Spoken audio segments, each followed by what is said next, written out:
La météo très capricieuse n'aura pas eu raison du Crankworx organisé au G pour la toute première fois. La station au Savoyard accueille jusqu'à dimanche ce qui se fait de mieux en matière de mountain bike. C'est un peu les X Games du VTT, c'est une bonne image pour illustrer ce festival de 5 jours. Avec 5 épreuves internationales de vélo, le slopestyle, la descente, le pump track, le dual speed and style et le whip-off. Deuxième épreuve du circuit mondial après Rotorua en Nouvelle-Zélande et avant Whistler au Canada.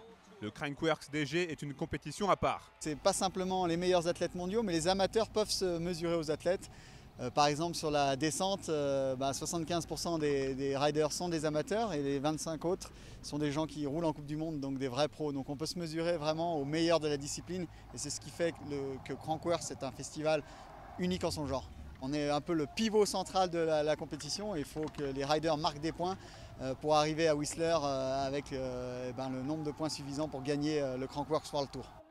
Site des championnats du monde de VTT en 2004, Léger montre une fois de plus l'importance accordée à la pratique du vélo avec l'organisation de cet événement d'envergure. Oui, les Crankworx, c'est vraiment une superbe vitrine pour notre bike park. On a un des plus gros bike parks d'Europe avec 90 km de piste pour tous les niveaux.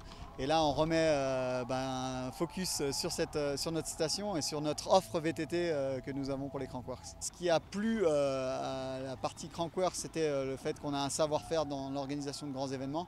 Et donc c'est pour ça qu'on a été choisi parmi d'autres villes européennes et d'autres stations européennes, d'autres bike parks. Le slopestyle, épreuve reine du Crankworx, est prévu ce samedi. Très gros spectacle garanti.